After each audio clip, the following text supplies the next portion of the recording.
Hi, this is Todd Howard of Bethesda Game Studios, and we're here to show you a sneak peek at our latest game, Skyrim. Each time we do a new Elder Scrolls game, we'd like to start fresh, and Skyrim is no different. Coming off of Oblivion, and then the team did Fallout 3, we had a huge list of things we knew we wanted to do technically with the current generation of hardware and PCs to bring a virtual fantasy world to life. So we've rewritten the render, we've rewritten all the gameplay, the scripting language, the faces, the foliage, and all this comes together in our new engine we call the Creation Engine. So we're interested in all the little details like this plant here, the medium details of these logs and trees, and all the way up to distant mountains. And if you've played our previous stuff, you know that mountain is not just a backdrop. You can walk all the way to the top of that mountain. And it's a huge world. Like our previous games, you can create any kind of character you want and then go do what you want. The game's primarily designed as a first-person game, but you can also play in third person.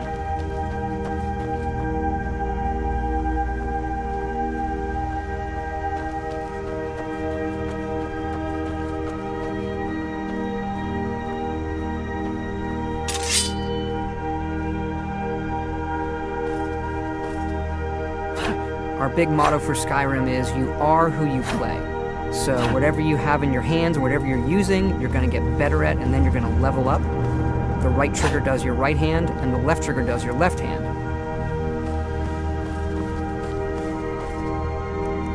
And you could put either a weapon or a spell.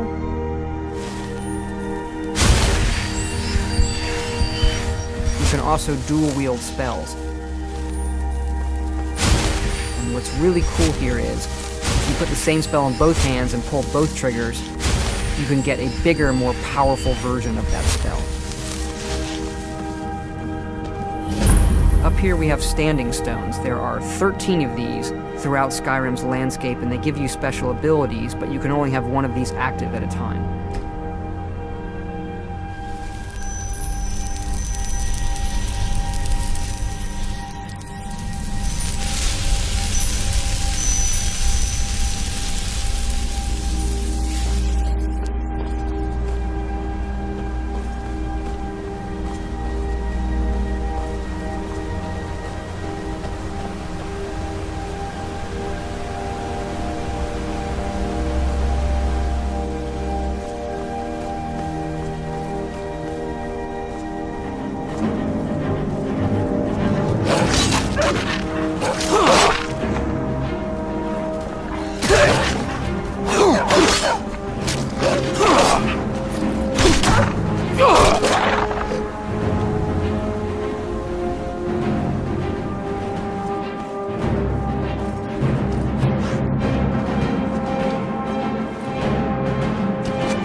This is your character menu.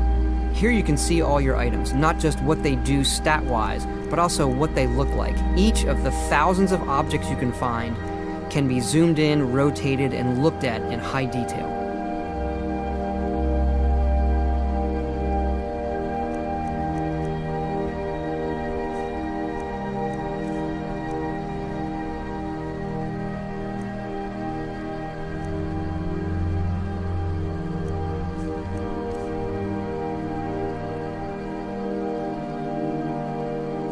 With the skills menu, you look to the heavens, and here you can see all of your skills, how they're progressing, and as your skills increase, you'll push yourself to leveling up. The higher the skill, the more it affects your level progress. And when you level up, you get to pick a perk. Each of these skills has its own perk tree. As you develop your character, it's like the game is drawing this custom constellation for who you are. Lastly, we have the map, and we're just going to pull the camera back here and show you how the level of detail system works in the game. We're just rendering the whole world.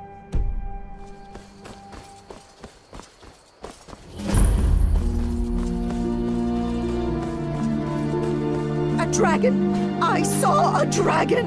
What? What is it now, Mother?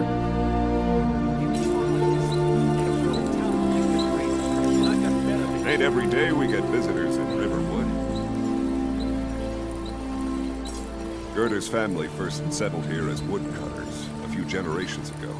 She and Hod run the mill. I make a decent living sharpening axes and fixing the sawmill.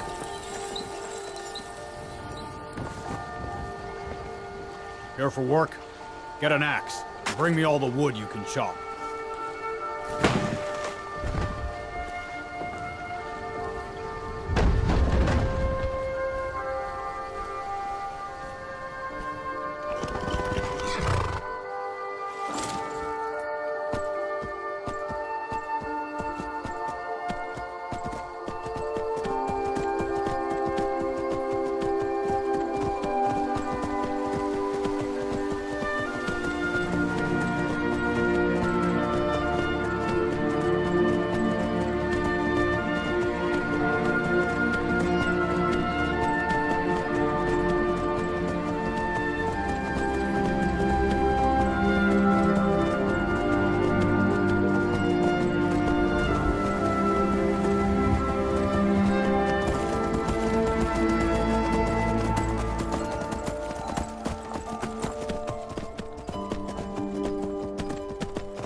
This mountain here is the tallest mountain in Skyrim. It's called the Throat of the World.